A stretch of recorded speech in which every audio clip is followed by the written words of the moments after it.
As the Digital Dream Club celebrates its 2-year anniversary, we'd like to take you behind the curtain to see a video from the DDC Vault. This particular analysis was deemed too controversial by the experts here at the club, so it hasn't seen the light of day until this very moment. So please, do enjoy.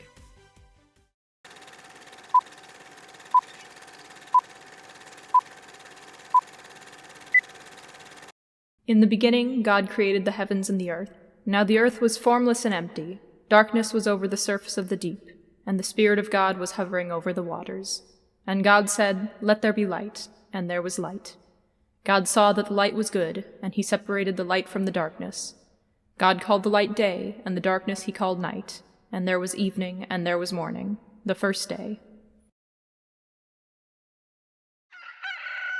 Developed by Sonic Team in 2003 for the Nintendo GameCube, Billy Hatcher and the Giant Egg presents as a very standard action platformer for the era. There are collectibles aplenty, levels can feel disjointed and glitchy at times, and the game suffers from a serious case of muted spectacle. At first glance, you might consider this game okay and not worth a second thought.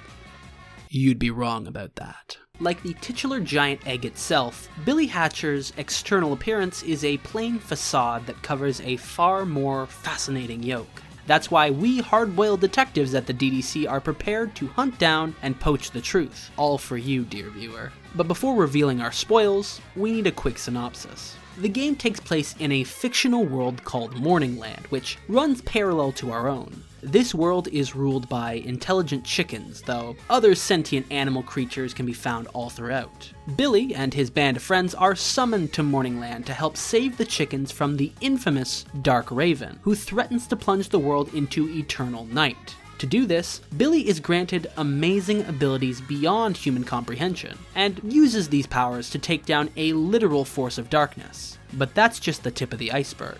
The concept of godhood is introduced very early on to the player, as one of the first characters you come into contact with is the god of chickens, Meanie Funny. Our chicken god is played as a very virtuous, caring individual who wants to protect Morningland, though they can't do so directly. They call upon an outsider and provide them with divine wisdom and an insurmountable task. It's these traits that make it very clear that Meanie Funny is not a god in the Greek or Roman sense. There is no pantheon of flawed gods in this world, only one almighty Christian god.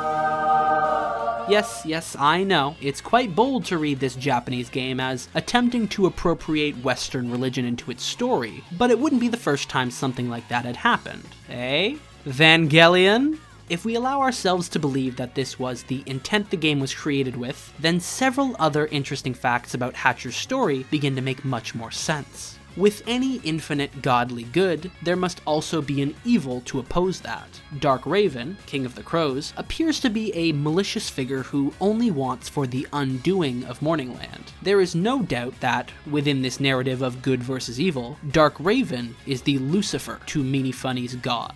But what do we know about Lucifer? He was cast out of heaven, once an angel but forced out on account of his sin, which is outlined in Ezekiel 28:17. Your heart became proud on account of your beauty, and you corrupted your wisdom because of your splendor. So I threw you to the earth. I made a spectacle of you before kings. From this, we can see that Lucifer's original sin was pride. Or was it? God created a system in which he reigns above all else. Other beings are inherently lower than him, but Lucifer yearned for more and was cast out for feeling he deserved it. Morningland is labeled as a world of the chickens, and daylight is celebrated and cherished for what it represents. Despite it playing a crucial part in the cycle of the world, nighttime is treated like this awful thing, and any who advocate for it are equally awful. Perhaps the tale of Dark Raven is less a story of inherent evils and more a tragic yarn. An entire avian race cast out of society for their love of the night. Still, despite their goals and ambitions, at the end of the day our villains are treated as just that, villains. To play this role as best they can, the Crows really lean into the theme of biblical evil. The enemies' designs are often ghastly and demonic, sporting claws, horns, and even devil's tails. Perhaps their sinful theming is best seen in the 7 bosses. They are, without a doubt, the 7 deadly sins. Eragekko, whose cowardly idea of fighting is to hide in the tall grass and hope that Hatcher leaves him alone, is the icon of sloth. Captain Glur is a pirate who is best known for hoarding gold and riches. He is the icon of greed. Topo and his giant skeletal beast are wrath, Moles is gluttony, and Saltim is lust. Dark Corvo, the magical crow, fights using only the attacks of the other bosses, making him envy. That just leaves Dark Raven, who, as we all know, is best viewed as Lucifer in this world. And what was Lucifer's original sin? That's right, baby, it's pride. Sonic Team have dipped their toes into religious waters in the past, but to make these biblical themes so apparent and ever-present throughout Billy Hatcher is such a bold and respectable move. There is one more very important angle we must view this game from, which is why we've left it until last. To put it frankly, Billy Hatcher is the Christ. I mean, it all makes so much sense now. Hatcher is born into the world of Morningland via a miracle. He is a close disciple of the Lord. He has powers beyond anything the chickens can do. He is the Christ. When therefore they had rowed about 25 or 30 furlongs, they behold Jesus walking on the sea, and drawing nigh unto the boat, and they were afraid. Billy Hatcher is the Messiah, which naturally makes Roly Roll Mary Magdalene, Bantam Scrambled Andrew, Bartholomew, James, John, Jude, Matthew, Matthias, Simon, Peter, Philip, Simon, and Thomas, and Chick Poacher, Judas Iscariot. Still not convinced? Think about the very end of the game.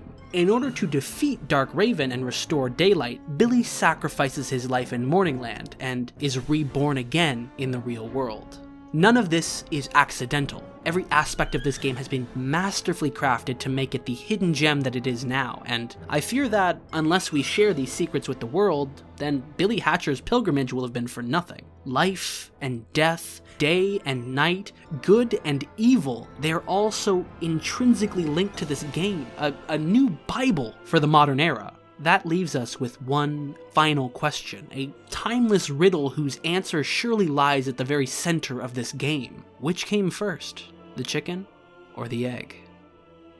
Hey, wow, thank you for getting to the end of this video, and thank you for 2 wonderful years of this channel. Me and Sam are very proud of the following we've built up here, and we can only hope that this momentum continues as we move forward into the next year. So thank you again for everything you've provided us, and I guess now I'll do the usual closing stuff. If you like this video and would like to see more like it, subscribe to our channel. If you would like to stay up to date on the goings-on of the Digital Dream Club, you can follow us on Twitter at DigiDreamClub. We post announcements for new videos and other things like that, so you can check us out there. If you'd like to get in contact with us, we now have a Digital Dream Club Discord, the link to which is down in the description. Thank you again for watching this video, and I hope that you have a very wonderful day. See ya!